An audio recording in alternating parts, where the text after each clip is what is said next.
पिछले एपिसोड में हमने देखा था एडेलिन ने डेन से कहा था कि तुम डीमंस के बारे में क्या जानते हो। इस एपिसोड की शुरुआत में डेन एडेलिन की बात सुनता है, लेकिन उसका रिएक्शन अप्रत्याशित रूप से शांत रहता है, जैसे उसे इस टॉपिक का जिक्र सुनकर कोई हैरानी नहीं हुई हो। उसकी ये ठंडी प्रतिक्रिया देखकर एडेलिन हल्की मुस्कान के साथ बोली, दिलचस्प रिएक्शन डन कैंपेल। एकेडमी की प्रेसिडेंट खुद तुमसे ऐसा कुछ पूछ रही है और फिर भी तुम्हें कोई फर्क नहीं पड़ रहा। डेन, जो अब भी उतना ही उदासीन दिख रहा था, बोला, मुझे नहीं लगता कि मुझे ये बताना चाहिए कि मैं असल में कितना जानता।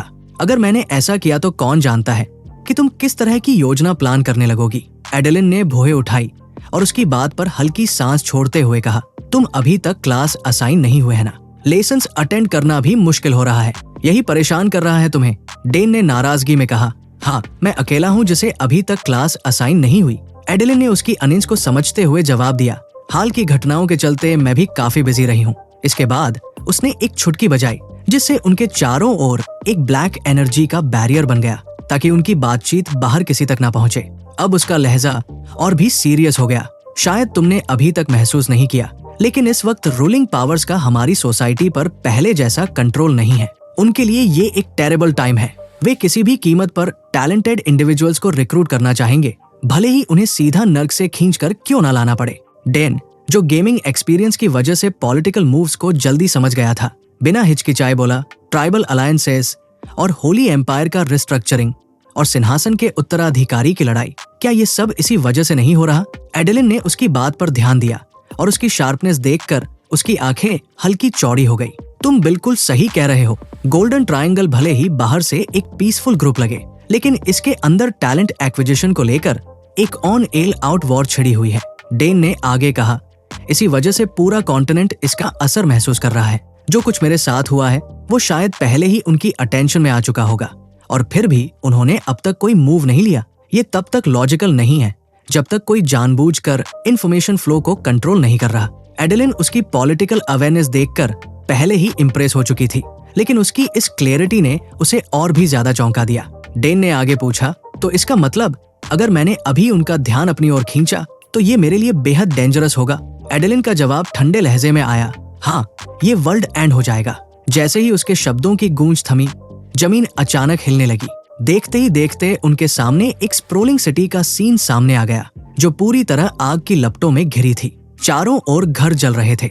इसके बाद एडेलिन ने एक कागज निकाला जिस पर एक अजीब और खतरनाक सिंबल बना हुआ था। क्या तुम इस सील को पहचानते हो? उसने पूछा। डेन के लिए इस मार्क को पहचानना मुश्किल नहीं था। ये प्यूरिफायर्स की सील है। प्यूरिफायर्स एक सीक्रेट कल्ट थे जो डेमोनिक गॉड्स की पूजा करते थे और उनकी एक ही मंशा थी, डेमन लॉइस को समन करके इस वर्ल्ड को तबाह करना। एलेना पर फेल्ड असैसिनेशन अटेम्प्ट और मॉन्सर एस्केप की घटना, दोनों के पीछे उन्हीं का हाथ होने का शक है। ये दोनों ही हाउस ट्रिस्टन पर डायरेक्ट अटैक्स थे और इस बात की कोई गारंटी नहीं कि वो तीसरी बार स्ट्राइक नहीं करेंगे। एडेलिन ने शांत लहजे में कहा। डेन, जो अब भी इस सब में उलझा हुआ था, आखिरकार सवाल पूछ बैठा, तो तुम मुझे ये सब क्यों बता रही हो? सीधा जवाब देने के बजाय एडेलिन ने एक ब्लैक कार्ड निकाला जिस पर व्हाइट मार्किंग्स थी और उसे डेन की ओर बढ़ाया। मैं वजह नहीं बता सकती, लेकिन मुझे तुम्हें ये देना है, उसने कहा। डेन ने कार्ड लिया और उसे देखते ही पहचान गया। इंटरडायमेंशनल की ये एक ट्रेजर था जो हर नियम को तोड़ सकता था और दूसरे वर्ल्ड्स के लिए पोर्टल्स खोलने की ताकत रखता था।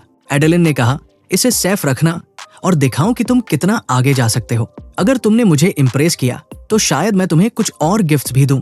उसने उंगलियां चटकाई और डार्क स्पेस गायब हो गया। उनकी सराउंडिंग्स फिर से नॉर्मल हो गई। डेन के दिमाग में अब भी ढेर सारे सवाल घूम रहे थे, लेकिन एक चीज साफ थी, ये जर्नी सिर्फ अभी शुरू हुई थी। डेन ने तुरंत एडेलिन को कहा कि वो उनकी बातचीत के बारे में किसी को कुछ नहीं बताएगा।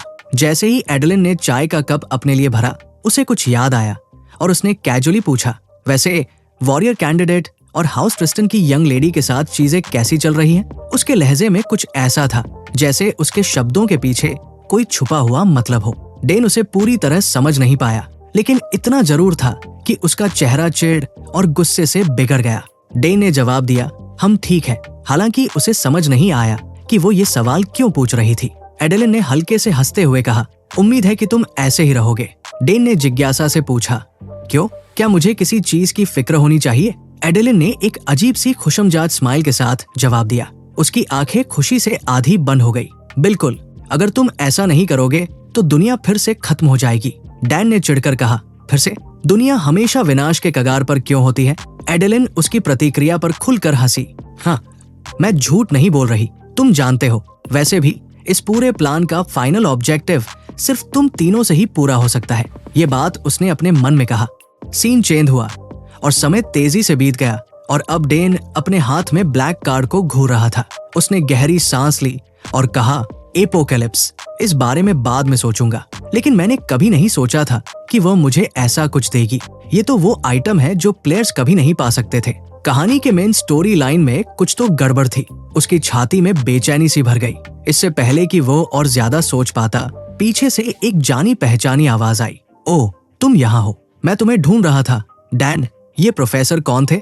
डैन ने सिर घुमाकर जवाब दिया, आप मुझे ढूंढ रहे थे प्रोफेसर, पर क्यों?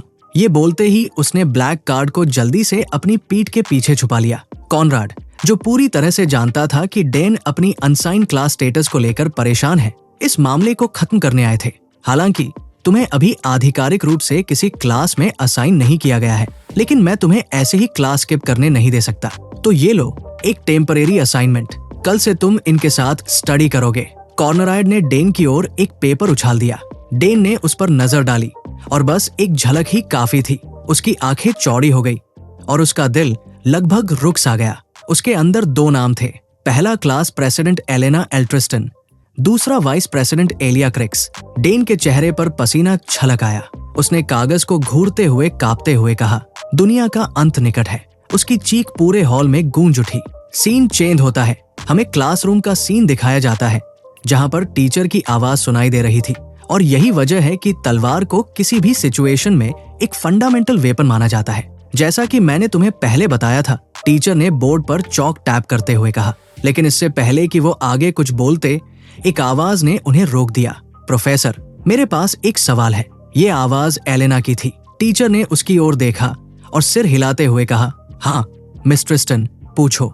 एलेना बिना किसी हिचकिचाहट के सीधे मुद्दे पर आ गई। क्या आपको नहीं लगता कि आप थ्योरी पर कुछ ज्यादा ही फोकस कर रहे हैं? मुझे नहीं लगता कि ये जानकारी असल कॉम्बैट में इतनी उपयोगी होगी।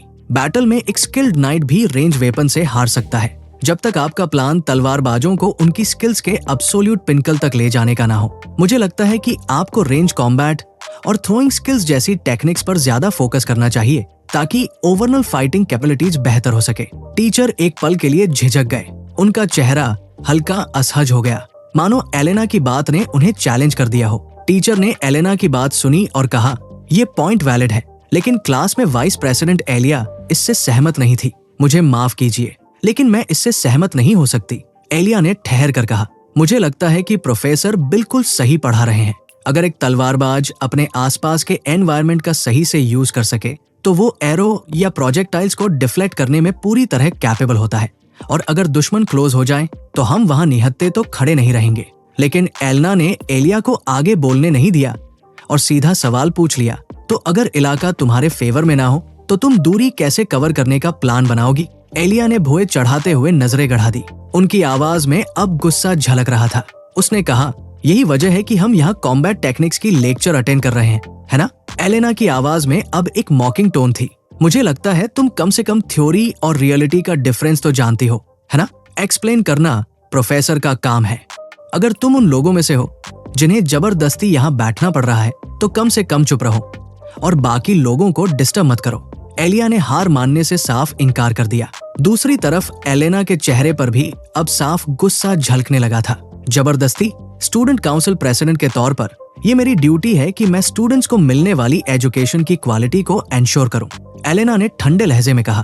यह सुनकर एलिया ने अपने दांत भी लिए और गुस्से में जवाब दिया, तो फिर कम से कम प्रोफेसर के लेक्चर को बार बार बीच में मत रोको। क्या तुम्हें अटेंशन चाहिए? इस बीच डेन, जो इन दोनों की बहस के बीच फंस गया था, अपने सिर को थामे एक कोने में सिमट गया। उसकी एक ही ख्वाहिश थी कि किसी तरह इन दोनों की लड़ाई से बच जाए, और वो अकेले नहीं था। यहाँ तक कि प्रोफेसर भी हिल गए थे। उनके चेहरे पर साफ डर झलक रहा था। आखिरकार प्रोफेसर ने झट से फैसला किया कि आज की क्लास यही खत्म कर देनी चाहिए। आज के लिए बस इतना ही, क्लास डिसमिस। लेकिन भले ही क्लास खत्म हो चुकी थी, एलेना और एलिया के बीच बहस अब भी जारी थी। एलेना ने अपनी आंखें संकरी करते हुए कहा, मत बताना कि तुम वाकई ये सोचती हो कि ये बेतुकी थ्योरीज असली लड़ाई में काम आएंगी। एलिया ने बिना रुके जवाब दिया, कम से कम ये तुम्हारी बेकार की बातें सुनने से तो बेहतर है। एलेना ने गुस्से में कहा, ये तो हद है। एक वॉरियर कैंडिडेट जो एडवाइस और सीधा इंसल्ट में फर्क भी नहीं कर सकता। डेन ने आखिरकार एक लंबी सांस लेते हुए बीच बचाव करने की ठानी। क्या हम लोग वापस लेक्चर पर फोकस कर सकते हैं? ये सुनकर एलिया ने अपनी मुट्ठी भी ली, लेकिन फिर अचानक उसके चेहरे पर एक स्माइल आ गई। हाँ, इस बार मेरी जीत हुई। मुझे पता था कि डेन मेरी साइड लेगा।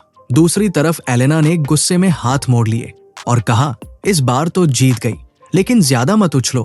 फिर उसने प्रोफेसर की तरफ देखा, अब आप कंटिन्यू कर सकते हैं सर।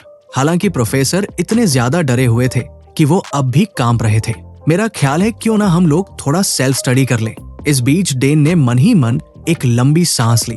ये दोनों तो हमेशा से ऐसे ही हैं और इनकी वजह से अब सारी नजरें मुझ पर आ गई है। एक वॉरियर कैंडिडेट और ट्रिस्टन फैमिली के वारिस के बीच फंसा हूँ। खैर छोड़ो, मैं अपनी ही दुनिया में फोकस करता हूँ। यही सोचते हुए डेन ने अपना ध्यान फिर से अपने सिस्टम स्क्रीन पर लगाया। तभी स्क्रीन पर एक नोटिफिकेशन दिखाई दिया। एलेना का ट्रस्ट लेवल 5 और फेवरेबिलिटी लेवल 1 हो गया है। रिवॉर्ड क्लेम करने के लिए तैयार है। डेन ने कहा, ये अच्छा है। ये कहकर उसने जल्दी से अपना रिवॉर्ड चेक किया। सिस्टम स्क्रीन पर डिटेल्स दिखाई दी। Basic Tristan swordsmanship effectiveness 58%। Description, Tristan की प्रतिष्ठित तलवारबाजी जो यूजर को किसी भी वेपन को असाधारण कुशलता से चलाने में सक्षम बनाती है। Basic deep breathing technique. Description, एक ब्रीदिंग टेक्निक जो शारीरिक सहन शक्ति और स्टैमिना को चरम सीमा तक बढ़ाती है। ये स्किल ट्रिस्टन स्वॉर्ड्समैनशिप की इफेक्ट को और बढ़ा देती है। डैन ने ठुड्डी पर हाथ रखा और सोचा, ये दोनों स्किल्स एक दूसरे को परफेक्टली कॉम्प्लीमेंट करती है। ये शायद सबसे इफेक्टिव एबिलिटी कॉम्बिनेशन में से एक है। हालांकि एलेना ही वो अकेली शख्स है जो इन दोनों स्किल्स को अपनी पूरी क्षमता के साथ इस्तेमाल कर सकती थी। यही वजह है कि उसे फाइनल बॉस कहा जाता है। उसकी 1-2-4 कॉम्बैट स्ट्री उसे सबसे अलग बनाती है। ये सोचते हुए डेन ने एलिया के स्टेटस स्क्रीन की तरफ देखा। क्यूरियोसिटी लेवल 5 और इंटरेस्ट लेवल 1 है और रिवॉर्ड क्लेम करने के लिए तैयार है। रिवॉर्ड, नई स्किल मिली, rule of evil, rank E. Description, अपने इन्फ्लुएंस का इस्तेमाल करके नेक दिल लोगों को चुनौती देने की क्षमता। टारगेट को आपकी एक रिक्वेस्ट माननी होगी। स्पेशल इफेक्ट, अगर आप किसी नेक व्यक्ति के इन्फ्लुएंस को कम कर पाते हैं तो आपको और भी बड़े रिवॉर्ड्स मिल सकते हैं। स्किल डिस्क्रिप्शन पढ़ते ही डैन ने भौहें चढ़ा ली। ये क्या बकवास है? क्या मुझे अच्छे लोगों को बुराई की ओर धकेल कर रिवॉर्ड्स कमाने हैं? सीन बदल गया। समय बीत गया और अब सीन एक घने जंगल में शिफ्ट हो गया था, जहां डन की क्लास इकट्ठा हो चुकी थी। प्रोफेसर कोड की गूंजती हुई आवाज जंगल में फैल गई। वेलकम तुम छोटे छोटे चूजों, यह है सर्वाइवल 101। उन्होंने दहाड़ते हुए कहा, अगर तुम किसी इंजन या प्राचीन खंडहर में मरना नहीं चाहते तो यहाँ जो कुछ भी सीखोगे उसे ध्यान से सुनो। फिर उन्होंने सभी को निर्देश दिया, आज का टास्क बहुत सिंपल है। जंगल में जाओ और कुछ ऐसा लाओ जो मुझे इंटरेस्टिंग लगे। तुम्हारे पास सिर्फ 10 मिनट है, अब भागो। एक स्टूडेंट ने हाथ उठाकर पूछा, प्रोफेसर कोई ग्रेडिंग क्राइटेरिया तो होगा? प्रोफेसर कोड ने मुस्कुराते हुए कहा, बिल्कुल नहीं, ये पूरी तरह सब्जेक्टिव है। स्टूडेंट काउंसिल प्रेसिडेंट और मैं ही जज करेंगे। Good luck. ये सुनकर स्टूडेंट्स में हलचल मच गई। ये तो पूरा अनफेयर है। प्रोफेसर, कुछ आवाजें गूंजने लगी, लेकिन कॉनराड ने उनकी बातों पर ध्यान नहीं दिया और आगे बोला, लाइफ एक्सपीरियंस से सीखो। तुम चूजो, 5 मिनट में शुरू करते हैं। बिना और किसी चॉइस के स्टूडेंट्स ने ग्रुप्स बनाना शुरू कर दिया। हर कोई प्रोफेसर को इम्प्रेस करने की स्ट्रेटजी बना रहा था। डेन बाकी सबसे अलग चुपचाप खड़ा था। उसका दिमाग अब भी रूल ऑफ इविल स्किल पर उलझा हुआ था। अपने दोस्तों को पास रखो और दुश्मनों को और भी करीब। इसका मतलब क्या है? जवाब खोजने की कोशिश में डेन डूबा ही था कि अचानक एलिया उसके पास आ गई। डन, क्या तुम मेरे साथ टीम अप करना चाहोगे? उसकी अचानक आवाज सुनकर डेन चौंक गया। डेन ने एलिया से पूछा, क्या तुम अपने दोस्तों के साथ नहीं हो? एलिया ने हंसते हुए कहा, ओह आओ ना, तुम और मैं भी तो फ्रेंड्स हैं, है ना? डेन ने अंदर ही अंदर एक और लंबी सांस ली और कहा, प्रोटैगनिस्ट पार्टी में शामिल होना? कोई चांस नहीं, ये तो बस मुसीबत को इनवाइट करने जैसा है। उसकी खामोशी को नोटिस करते हुए एलिया थोड़ी देर तक उंगलियों से खेलती रही, फिर हल्की आवाज में दोबारा पूछा, सब ठीक तो है? तुम ठीक महसूस नहीं कर रहे क्या? डेन का चेहरा ठंडा और सीरियस बना रहा और उसने बिना किसी इमोशन के कहा, नहीं, बस तुम और मैं इतने क्लोज नहीं हैं कि हम साथ में पार्टी बना सके। उसके इन शब्दों ने एलिया की ब्राइट स्माइल को अचानक सख्त और फीका कर दिया। कुछ सेकंड्स तक वो चुप रही, फिर शायद फ्रस्ट्रेशन में उसने मुड़कर कहा, चलो कोई बात नहीं। वो धीमी आवाज में बड़बड़ाई और फिर दूर चली गई। डेन ने उसकी ओर एक नजर डाली और उसके उदास एक्सप्रेशन को देखकर सोचा, शायद मैं कुछ ज्यादा ही हारश हो गया। लेकिन इससे पहले कि वो और कुछ सोच पाता, एक लंबे बालों वाला स्टूडेंट उसके सामने आकर खड़ा हो गया और उसने कहा, डेन कैम्पबेल, तुम्हारा उस वॉरियर कैंडिडेट के साथ क्या रिलेशन है? डेन ने ऊपर देखा और जल्दी ही उस स्टूडेंट को पहचान लिया। टैलन अरमन, क्लास में एलिया के बाद सेकंड बेस्ट स्टूडेंट। डेन ने सोचा, फिर से वही सवाल, इसका प्रॉब्लम क्या है? उसने शांत स्वर में जवाब दिया, हम बस थोड़े बहुत एक दूसरे को जानते हैं। टैलन का एक्सप्रेशन तुरंत डार्क हो गया, उसकी आवाज ठंडी हो गई। तुम्हारी ड्यूल के रिजल्ट को लेकर कई तरह की अफवाहें हैं, तुम बार बार उसे अपनी प्रॉब्लम्स में क्यों खींच रहे हो? उसी पल डेन की आंखों के सामने एक नोटिफिकेशन पॉपअप हुआ, रूल ऑफ इविल, रैंक की। एक अच्छे इंसान को तुम्हारी रेपुटेशन की वजह से तुम्हारे प्रभाव में लाया गया है। डेन की आंखें हल्की सी चमकी, ओह, तो ये ऐसे काम करता है। मुझे बस स्किल ट्रिगर करने के लिए लोगों को गुस्सा दिलाना है। डेन ने जल्दी से सिचुएशन को एनालाइज किया। ये तो चैप्टर 1 में एक मिड बॉस बनने वाला है, शायद मैं इसका फायदा उठा सकता हूँ और साथ ही रूल ऑफ इविल को ट्रिगर भी कर सकता हूँ। टैलेंट, जो डेन की स्कीमिंग से अनजान था, गुस्से से कांप रहा था। सच बताओ, वो ड्यूल वो फेक था, है ना? डेन ने कोई डायरेक्ट जवाब नहीं दिया। वो धीरे धीरे आगे बढ़ा, टैलेंट के करीब गया और उसके कान के पास फुसफुसाया, हाँ बिल्कुल। फिर एक पल की चुप्पी के बाद उसने स्माइल करते हुए कहा, या फिर ये सिर्फ वही है जो तुम मानना चाहते हो? टैलेंट की आंखें गुस्से से लाल हो गई। जब तुमने एलिया को एक सिंगल स्विंग में हारते हुए देखा, तभी तुम्हें हमारे बीच का गैप समझ में आया है ना? टैलेंट के हाथ गुस्से से कांपने लगे। फिर जैसे उसे कुछ साबित करना हो, उसने एक चैलेंज दे डाला, ठीक है, क्यों ना हम इस असाइनमेंट पर बैट लगाएं, देखते हैं कौन ज्यादा स्कोर करता है। डेन के लिए ये एक ऐसा ऑफर था जिसे वो मना नहीं कर सकता था। डेन ने उसके चैलेंज को एक्सेप्ट कर लिया और कहा, परफेक्ट। दूसरी ओर प्रोफेसर कोड के डेस्क के पास स्टूडेंट काउंसिल प्रेसिडेंट एलेना खड़ी थी। प्रोफेसर ने कुछ नोटिस किया और बोले, सुनो स्टूडेंट काउंसिल प्रेसिडेंट, मैंने तुमसे कहा था कि स्टूडेंट्स के असाइनमेंट ग्रेड करने में हेल्प करो, लेकिन तुम्हें नहीं लगता कि तुम थोड़ा लापरवाही बरत रही हो? ये सुनकर एलेना ने कहा, मैं शुरू से ही इसे सीरियसली ले रही हूँ। उसकी बेपरवाह प्रतिक्रिया से प्रोफेसर ने संदेह से आंखें संकरी कर ली। सच में? तो फिर ये समझाओ, डेन कैम्बेल के पास परफेक्ट स्कोर कैसे है, जबकि उसने अपना असाइनमेंट अभी तक सबमिट ही नहीं किया? एलेना ने बिना किसी झिझक के कहा, क्योंकि वो इसे डिजर्व करता है। उसकी ये बात सुनकर प्रोफेसर की आंखों में हैरानी थी। तुमने अभी क्या कहा? अब एलेना थोड़ी चिढ़ गई और गुस्से से बोली, तो तुम्हें मेरे ग्रेडिंग स्टाइल से कोई प्रॉब्लम है ना? कॉनराड ने कहा, अगर तुम मेरी जगह होती तो क्या करती? सोचो जरा इस पर। एलेना ने ठंडे लहजे में जवाब दिया, अगर ऐसा है तो क्यों ना तुम खुद उसे ऑब्जर्व करो और देखो कि उसने परफेक्ट स्कोर क्यों डिजर्व किया। मैं अभी वापस आती हूँ। ये कहकर स्टूडेंट काउंसिल प्रेसिडेंट जाने लगी, लेकिन प्रोफेसर कॉनराड ने उसे इतनी आसानी से जाने नहीं दिया। उसने तुरंत उसका कंधा पकड़ लिया और उसे रोकते हुए कहा, रुको एक सेकंड, मैं जानता हूँ तुम क्या करने की कोशिश कर रही हो। एलेना, तुम डेन के पास आने की कोशिश कर रही हो, है ना? एलेना ने सीरियस होकर कहा, बिल्कुल नहीं, मैं बस ये नहीं चाहती कि डेन वॉरियर कैंडिडेट के साथ अकेली रहे। उनके बीच कुछ हो सकता है, प्लीज मुझे जाकर चेक करने दो। कॉनराड ने उसकी बात को गंभीरता से खारिज करते हुए कहा, अगर मैं तुम्हें जाने की परमिशन ना दूं तो क्या करोगी? मैं तुम्हें यहाँ से बाहर भी निकाल सकता हूँ। कॉलिन की इस बात ने एलेना को भी चुप करा दिया। सीन बदलता है, हमें एलिया की दोस्त को दिखाया जाता है। उस वक्त वो एलिया को चिंतित नजरों से देख रही थी और उसने कहा, आज एलिया कुछ अलग लग रही है। प्रिस्टेस की नजरें जहाँ जा रही थी, वहाँ एलिया पूरी ताकत के साथ मॉन्स्टर से लड़ रही थी। ऐसा लग रहा था जैसे वो अपनी सारी भड़ास उन पर निकाल रही हो। थोड़ी दूर लाल बालों वाला लड़का एक थकान भरी सांस छोड़ते हुए बोला, सारे ताकतवर मॉन्स्टर्स यही इकट्ठा हो रहे हैं, क्या यहाँ कुछ खास है? इसका जवाब देते हुए सुनहरे बालों वाला एक आर्चर सिर हिलाते हुए बोला, बिल्कुल सही सोचा तुमने, यहाँ एक रेयर मिनरल रीजन है। अगर हम कुछ जेम स्टोर्स हासिल कर लें तो हमें लो स्कोर से बचने का मौका मिल सकता है। ये सुनते ही चश्मा पहने भूरे बालों वाला एक शख्स आगे बढ़ा और बोला, ठीक है, फिलहाल शिकार बंद करो।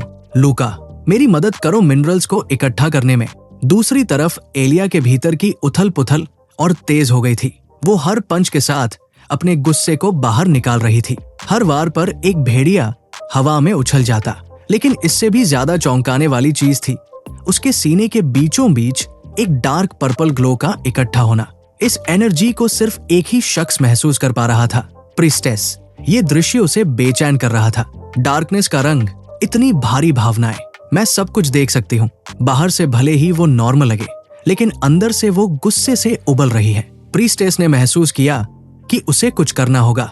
वो फौरन बोली, हे एलिया, तुम कैसी हो इन दिनों? उसकी आवाज सुनकर एलिया ने जल्दी से अपने चेहरे पर काबू पाया और जवाब दिया, कुछ खास नहीं, सब नॉर्मल है। लेकिन प्रीस्टेस की चिंता बनी रही। वो फिर बोली, फिर भी अगर तुम्हें कुछ परेशान कर रहा है तो मैं मदद कर सकती हूँ। एलिया ने झट से उसकी बात काट दी। तुम किस बारे में बात कर रही हो? कुछ भी गलत नहीं है। प्रीस्टेस उसके पीछे खड़ी सोचने लगी। चाहे वो कुछ भी कहे, लेकिन मुझे डर है कि उसकी भावनाएं उसके फैसलों पर असर डाल सकती है। वो एक और बार कोशिश करते हुए बोली, मैं जानती हूँ कि कुछ तो तुम्हें परेशान कर रहा है।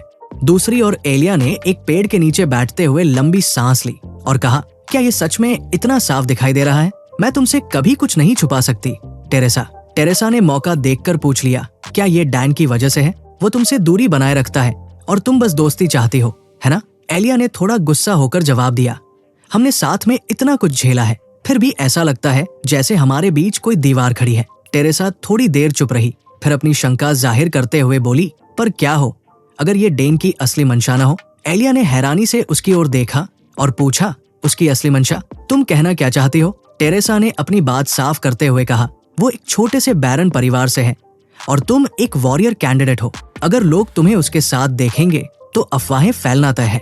एलिया के चेहरे पर हैरानी झलकने लगी। उसने घबराते हुए पूछा, तो क्या वो मुझे किसी परेशानी से बचाने की कोशिश कर रहा है? टेरेसा को इसका पूरा यकीन नहीं था, लेकिन उसने एलिया को शांत करने के लिए सिर हिलाते हुए कहा, शायद वो नहीं चाहता कि तुम्हें बेवजह की मुश्किलें झेलनी पड़े, लेकिन जब उसकी खुद की पहचान मजबूत हो जाएगी तो वो यकीनन तुम्हें एक अहम दोस्त की तरह देखेगा। एलिया ने खुद से बड़बड़ाते हुए कहा, क्या वह सच में ऐसा सोचता है? इस बीच डेन अपनी जान बचाकर भाग रहा था, टालियन के हमलों से खुद को बचाते हुए। उसके सामने लगातार नोटिफिकेशन मैसेजेस पॉप अप हो रहे थे। टालियन का गुस्सा अपनी हदें पार कर रहा है। तुमने उसे पूरी तरह अपमानित कर दिया है। तुम्हारा नेगेटिव इन्फ्लुएंस अब परमानेंट हो गया है। तुमने रूल ऑफ इवल को एक्टिवेट कर दिया है और एक कमांड और एक रिवॉर्ड हासिल किया है। डेन के पीछे टालियन ने अपनी भाले को कसकर पकड़ लिया और पूरी रफ्तार से उसकी तरफ दौड़ पड़ा। उसका चेहरा गुस्से से पूरी तरह विकृत हो चुका था और उसने चिल्लाते हुए कहा, मैं तुझे जान से मार डालूंगा, तुझे कबाब की तरह भून दूंगा। उसने अपने दांत भी और डेन के ऊपर भालों की बारिश कर दी। ये देखकर डेन डर गया। डेन ने भी जबड़े कसकर अपनी टांगों में पूरी ताकत झोंक दी और खुद को अपनी मैक्सिमम स्पीड तक धकेल दिया। टालियन ने यह देखा कि डेन बस भाग रहा है, लड़ नहीं रहा, तो उसका गुस्सा और भड़क उठा और उसने चिल्लाकर कहा, भागना बंद कर, एक रियल मैन की तरह लड़। हर बार तू पीछे से आता है और फिनिशिंग ब्लो मारकर लूट ले जाता है जब मैंने सारा डैमेज कर दिया होता है। ये सुनते ही डेन अचानक रुक गया। उसने पलटकर हाथ उठाया और कहा, रुको, 1 मिनट। डेन की आवाज सुनते ही टालियन का शरीर रिफ्लेक्स में कुछ सेकंड्स के लिए रुक गया। उसने सोचा कि शायद डेन कुछ इंपॉर्टेंट कहने वाला है, लेकिन एक बार फिर टालियन को सिर्फ निराशा ही हाथ लगी। डेन ने हल्की मुस्कान के साथ ताना मारा, तो बताओ, लूट को 50 से 50 में कैसे बांटे? डेन की ये बात सुनकर टालियन की खून खोलने लगा। डेन ने इस मौके का फायदा उठाया, पास का एक पेड़ उड़ाया और बिजली की तेजी से भाग निकला। पर टालियन भी कोई कम नहीं था। उसने धीरे धीरे अपने भाले को पीछे खींचा और उसे थ्रोइंग पोजीशन में लिया। उसकी मैजिक एनर्जी भाले की नोक पर जमा होने लगी और उसके चारों ओर बिजली की चिंगारियां कड़कने लगी। बिना किसी हिचकिचाहट के टालियन ने अपनी पूरी ताकत भाले में झोंक दी और उस भाले को हवा में फेंक दिया। वो बिजली की तरह हवा को चीरता हुआ डेन की तरफ बढ़ा, लेकिन इससे पहले कि भाला कुछ मीटर भी आगे बढ़ पाता, हवा में एक तलवार तेजी से लहराई और भाले को बीच में ही काट दिया। टालियन की आंखें हैरानी से फटी की फटी रह गई।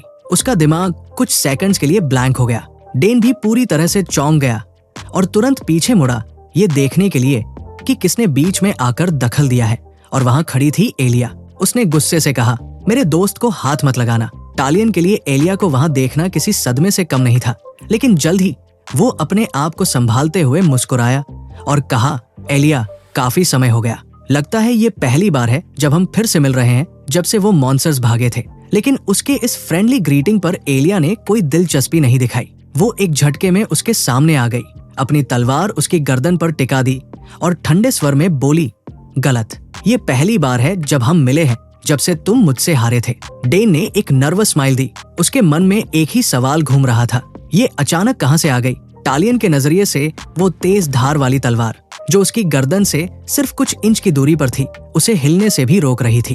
उसने जबरन हंसी के साथ कहा, एलिया, तुम्हें फिर से देखना सच में अच्छा लग रहा है। लेकिन एलिया के पास उसकी बेकार की बातें सुनने का समय नहीं था। वो सीधे मुद्दे पर आई और सख्त लहजे में बोली, तुम अभी डेन के साथ क्या करने की कोशिश कर रहे थे? ये मत कहना कि तुम उसे हरास नहीं कर रहे थे। टालियन हकलाते हुए सफाई देने लगा, ना, नहीं एलिया, मैं तो बस। लेकिन एलिया ने उसे कोई मौका नहीं दिया। उसने अपनी तलवार नीचे झुकाई और एक तेज झटके में टालियन की टांगों पर वार कर उसे जमीन पर गिरा दिया। टालियन जोर से नीचे गिरा और इससे पहले कि वो कुछ कर पाता, एलिया ने उसका सीना अपने पैर से दबा दिया और तलवार सीधी उसके चेहरे की तरफ तान दी। उसकी आंखों में एक सख्त चेतावनी झलक रही थी, मुझे तुम्हारे बहाने नहीं सुनने। टालियन के चेहरे पर डर की परछाई साफ दिखाई देने लगी। उसके दिल की धड़कनें तेज हो गई। ठीक है, मुझे समझ आ गया।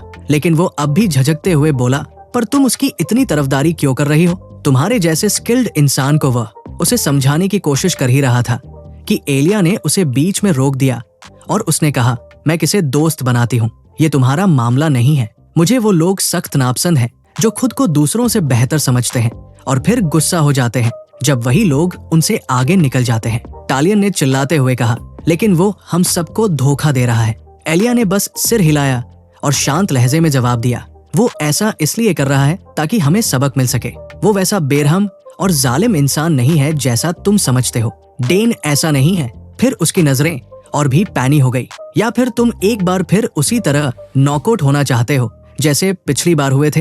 ये सुनते ही टालियन के रोंगटे खड़े हो गए।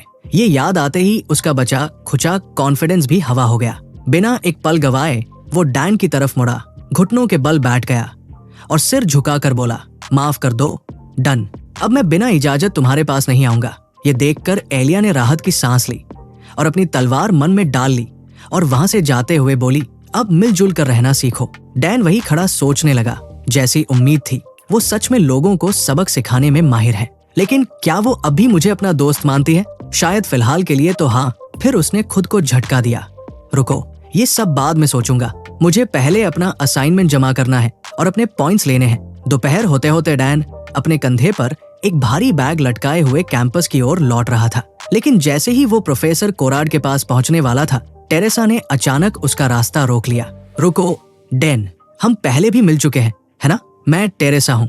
डेन ने तुरंत उसे पहचान लिया और हल्के से सिर हिलाया। हाँ, तुम एलिया की दोस्त हो, याद है? हालांकि मन ही मन उसने एक लंबी सांस ली। चाहे ओरिजिनल स्टोरी में हो या अभी, ये हमेशा लंबी बातें करती है। टेरेसा ने उसकी थकावट को नजरअंदाज करते हुए सीधा मुद्दे पर बात की। हाँ, मुझे तुमसे कुछ पूछना है। ये थोड़ा ट्रबलसम हो सकता है, लेकिन ये एलिया के बारे में है। पर इससे पहले कि वो अपनी बात पूरी कर पाती, डेन बिना रुके आगे बढ़ गया।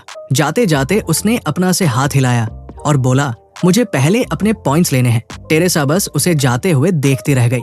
उसकी आंखों में हल्की चिंता साफ झलक रही थी। उसने अपने मन में कहा, डेन ने एलिया को टालियन से लड़ने दिया। आमतौर पर वो पहले बात करने की कोशिश करती है, सीधे तलवार नहीं खींचती। डेन, असल प्रॉब्लम तो तुम हो। जैसे ही डैन रिपोर्टिंग एरिया पहुंचा, उसके सामने का नजारा देखकर उसकी आंखें फटी की फटी रह गई। जमीन में बड़ी बड़ी दरारें थी और ठीक बीच में स्टूडेंट काउंसिल प्रेसिडेंट एलेना पड़ी हुई थी, अपने हाथ सीने पर क्रॉस करके, जैसे कोई मरी हुई मछली हो। डेन ने हैरानी से कहा, यहाँ क्या हुआ था? प्रोफेसर कोराड, जो पहले से ही चिढ़े हुए लग रहे थे, उन्होंने कहा, इस स्टूडेंट काउंसिल प्रेसिडेंट ने जिद पकड़ ली कि उसे जंगल में जाना है, तो मैंने कहा कि पहले मुझे डिफीट करो, उसके बाद मैं जाने दूंगा। लेकिन मैं जीत गया। उन्होंने जमीन पर पड़ी एलेना की ओर देखा और हंसते हुए कहा, पर तुम तो पहले से बेहतर हो गई हो। वैसे तुम कब तक ऐसे मरी पड़ी रहने का नाटक करने वाली हो? डेन ने अपने मन में कहा, ये स्कूल सच में पागल है। हालांकि बाहर से उसने अपना चीयरफुल एक्सप्रेशन बनाए रखा। ओह हाँ, मैं यहाँ अपने पॉइंट्स लेने आया हूँ। कोराड ने अपनी सोच से बाहर निकलते हुए कहा, ओह सही, हम क्लास में हैं, है ना? चलो देखते हैं। जैसे ही उन्होंने डेन का कलेक्शन देखा, उनकी आंखें हैरानी से फैल गई। ये तुमने कैसे किया? इतनी सारी चीजें ले आए। डेन ने बस हल्की मुस्कान दी, मानो वो पूरा क्रेडिट लेने को तैयार हो। डेन ने कहा, कुछ खास नहीं, बस मैंने अपना समय लिया ताकि बेस्ट मटेरियल्स चुन सकूं। बैग में झांकते हुए कोराड चमकदार रंग बिरंगे मिनरल्स देखे, जिनकी चमक रोशनी में झिलमिला रही थी। वो संतोषजनक अंदाज में सिर हिलाते हुए बोले, इन मटेरियल्स के साथ तो परफेक्ट है, तुम पहले स्थान पर हो। फिर उन्होंने हल्की मुस्कान के साथ जोड़ा, मुझे यकीन है कि पर्सी को ये बहुत पसंद आएंगे अगर तुम उसे ये गिफ्ट कर दो। वैसे भी तुम्हारा उसके साथ एक विश का एग्रीमेंट है, तो क्यों ना इस मौके का फायदा उठाकर उसके सामने कुछ पॉइंट स्कोर कर लो। डेन ने जवाब दिया, ठीक है, मैं ऐसा ही करूंगा, और बैग को कसकर बांध दिया। इसी बीच टेसा, जो देख रही थी कि डेन ने अपनी रिपोर्ट पूरी कर ली है, धीरे धीरे उसकी तरफ बढ़ी और उसने पूछा, है क्या तुम फ्री हो गए? डेन कुछ कहता, इससे पहले ही प्रोफेसर कॉनराइड खड़े हो गए और दोनों को बोले, ठीक है, तुम जा सकते हो, क्लास खत्म हो गई है। लेकिन टेरेसा, एलेना का ध्यान रखना। टेरेसा ने तुरंत जवाब दिया, ठीक है सर। फिर वो डेन की ओर मुड़ी और सीरियस होकर बोली, डेन, कृपया एलिया का ध्यान रखना, लेकिन उसके साथ ज्यादा अच्छे मत बनना। डेन ने भौहें उठाते हुए पूछा, तुम्हारा क्या मतलब है? टेरेसा ने कहा, जब भी वो तुम्हारे बारे में बात करती है तो ऐसा लगता है जैसे वो अपना होश खो देती है। मुझे डर है कि आगे चीजें और बिगड़ सकती है। ये सुनकर डेन ने जबरदस्ती एक असहज मुस्कान दे दी। तुम्हारी चिंता के लिए शुक्रिया, लेकिन अब तो मैं और भी नर्वस हो गया हूँ। डेन ने वहां से जाते हुए कहा, चिंता मत करो टेरेसा, मैं अपनी पूरी कोशिश करूंगा। टेरेसा ने यह सुनकर धीरे से कहा, बेहतर होगा कि तुम करो। अगर तुम सच में बचना चाहते हो तो ये जरूरी है। तुम भले ही ना जानते हो, लेकिन मैं जानती हूँ, अगर तुमने जरा भी गलत कदम उठाया तो एलिया शायद कोई भी हद पार कर सकती है। इस सोच के साथ टेरेसा ने मुड़कर एल्नोर को हील करने के लिए अपनी मैजिक का इस्तेमाल करना शुरू कर दिया। सीन चेंज होता है। हमें मैजिक डिपार्टमेंट का सीन दिखाया जाता है, जहां डेन प्रोफेसर पर्स से मिलने और अपनी रिक्वेस्ट करने के लिए इंतजार कर रहा था। सामने पर्स आराम से अपनी चाय की चुस्कियां ले रही थी।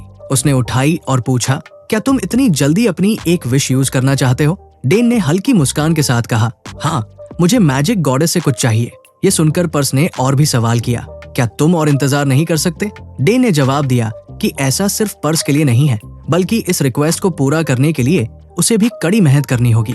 हालांकि पर्सी ने तुरंत काउंटर किया, अगर तुम अपनी एक विश रिक्वेस्ट को इस्तेमाल ना करो तो किसी को भी मेहनत करने की जरूरत नहीं पड़ेगी। इस बेकार की बहस को साइड में रखते हुए डेन ने गहरी सांस ली। वो यहाँ बिना किसी सोच विचार के नहीं आया था। उसका एक पक्का मकसद था। आने वाले प्यूरीफायर के खिलाफ जंग में सरवाइव करने के लिए उसे हर तरह की तैयारी करनी थी। डेन की असली मंशा से अनजान पर्सी ने एक लंबी सांस भरी और कहा, एडेलिन से मुझे ऑर्डर्स मिले हैं कि मैं तुम्हारी जितनी हो सके उतनी मदद करूं। जब तक ये किसी गलत मकसद के लिए ना हो, मैं तुम्हारी विश पूरी करूंगी। तो तुम्हें क्या चाहिए? ये सुनकर डेन ने अनकंफर्टेबली होकर जवाब दिया। उसके दिमाग में हाल ही में प्रोफेसर कोड की क्लास में मिली रिवॉर्ड्स की यादें ताजा हो गई। तुमने एलिया से एक रिवॉर्ड प्राप्त किया, 500 पॉइंट्स। तुमने सीड ऑफ मेलिवोलेंस हासिल की। इसे पॉइंट शॉप में किसी स्पेशल एबिलिटी के लिए एक्सचेंज किया जा सकता है। अवेलेबल एबिलिटीज की लिस्ट अपडेट हो गई है। एलिया क्रिकक्स 1 टाइम नेगेटिव सील। इस एबिलिटी का इस्तेमाल करके तुम एलिया के ऊपर एक बार रूल ऑफ इविल स्किल को एक्टिवेट कर सकते हो। Talion armored 1 time negative seal. इस सील के जरिए तुम एक बार टालियन के ऊपर रूल ऑफ इविल स्किल को एक्टिवेट कर सकते हो। इन एबिलिटीज का प्रभाव किसी भी नॉर्मल आइटम से कहीं ज्यादा था। हालांकि अभी ये काफी था, लेकिन प्यूरीफायर के खतरनाक हमलों का सामना करने के लिए डेन को और भी कुछ चाहिए था।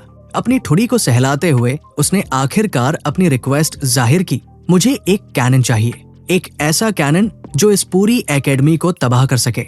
ये सुनकर पर्सी थोड़ा हैरान हो गई। अगर आपको ये वीडियो पसंद आया हो तो एक लाइक जरूर करें। कमेंट करके बताएं कि आपको सबसे अच्छा क्या लगा, और ऐसे ही मजेदार एपिसोड्स के लिए चैनल को सब्सक्राइब करना ना भूलें। मिलते हैं अगले एपिसोड में। तब तक के लिए बाय।